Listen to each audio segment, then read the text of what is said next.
জয় যেন মুখ ফিরিয়ে নিয়েছে ভারতের কাছ থেকে। হারের বৃত্ত থেকে বের হতে ভুলে গেছে শ্রেয়াস আয়ারের দল। ইংল্যান্ডের বিপক্ষে দ্বিতীয় টি-20তেও 4 উইকেটের পরাজয় নিয়ে মাঠ ছাড়ল ভারত। প্রথম টি-20 পরিত্যক্ত হয় বৃষ্টির কারণে। এটা বাদ দিলে টানা 3 পরাজয় সঙ্গী হয়েছে তাদের। ওল্ড ট্রাফোর্ডে ব্যাট করতে নেমে ভারতের শুরুটা ছিল দুর্দান্ত। আন্তর্জাতিক ক্রিকেটে অভিষেক ম্যাচ খেলতে নেমেই নির্ভীক ব্যাটিংয়ের পরিচয় দেন বৈভব সূর্যবংশী। মাত্র 10 বলে 14 রান করলেও দুটি বিশাল ছক্কায় নিজের সামর্থ্যের ঝলক দেখান তিনি। অভিষেক শর্মার সঙ্গে উদ্বোধনী জুটিতে যোগ করেন 50 রান। তবে যতটা ভালো শুরু করেছিল ভারত, সেই অনুযায়ী রান জমা করতে পারেনি স্কোরবোর্ডে। অভিষেক ফেরার পর মন্থর হয়ে যায় রান তোলার গতি। ঈশান কিষানের যে কোনো স্ন্যাক্স টাইমে সবার জন্য ভালো চপস্টিক ইনস্ট্যান্ট নুডলস। 40 বলে 49 রানের ধীরগতির ব্যাটিংটাই এর জন্য দায়ী। সেই দিকে তিলক ভার্মা 24 রানের ক্যামিওতে ভর করে 190 রানের সংগ্রহ পায় ভারত।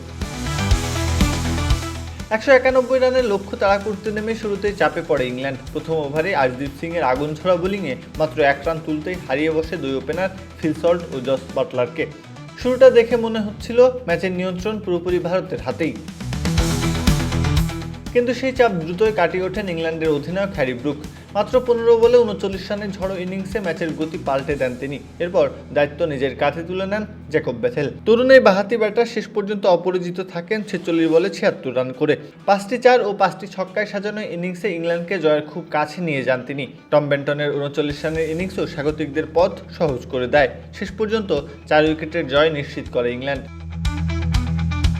এই হারের ফলে শ্রেয়াস আয়ারের অধিনায়কত্বে ভারতের অপেক্ষা আরও দীর্ঘ হলো।